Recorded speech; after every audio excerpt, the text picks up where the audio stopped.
It's just returning our Constitution to a state of neutrality on abortion and putting it back in the hands of the legislature.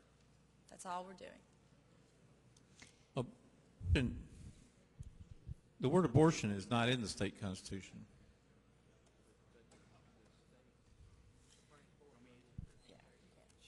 Representative Dunn.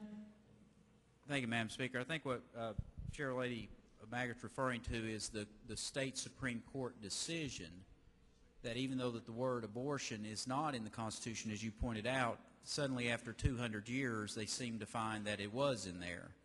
And so we're just putting the Constitution back in the form it was for 200 years before the liberal state Supreme Court found this word and right within the Constitution. So it's just returning the Constitution to the way that it was founded and had been interpreted for about 200 years. Representative Cornell. It's my impression that the state constitution, just like the federal constitution and the Declaration of Independence and whatnot, talk about liberty.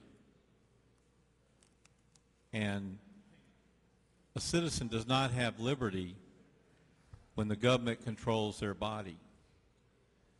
In fact, if you can move freely in pursuit of happiness or whatever, you have liberty.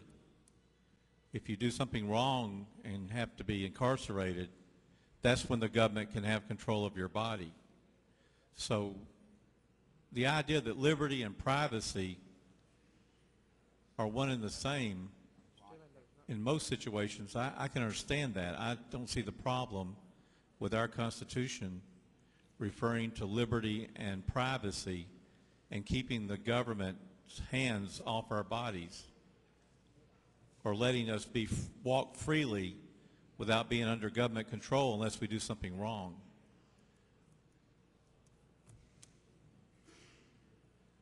Is there? Representative Cornell, your question? Well, I just, there's not,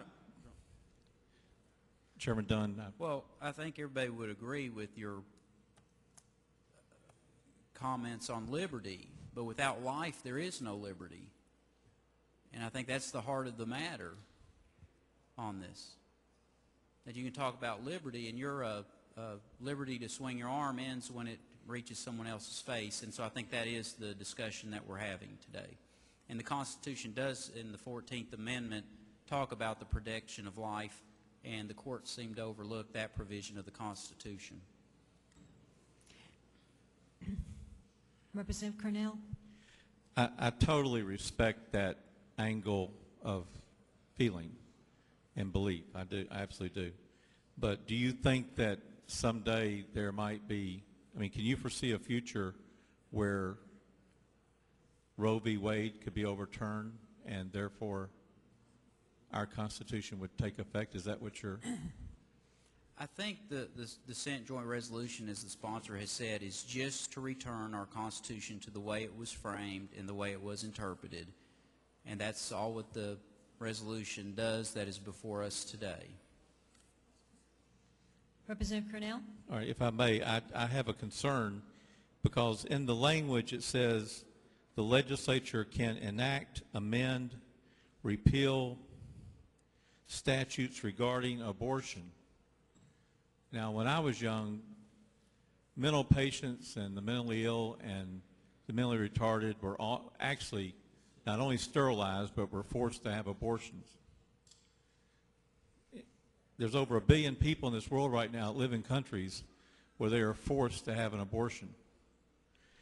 In my opinion, the privacy and liberty provisions of our Constitution, even though they may reflect Roe v. Wade, they also guarantee that government cannot make you have an abortion, cannot require an abortion, because it protects your privacy and liberty of your own body. So if, in my opinion, if this becomes part of the Constitution, then the legislature is no longer prohibited from violating someone's body and actually requiring an abortion under certain circumstances.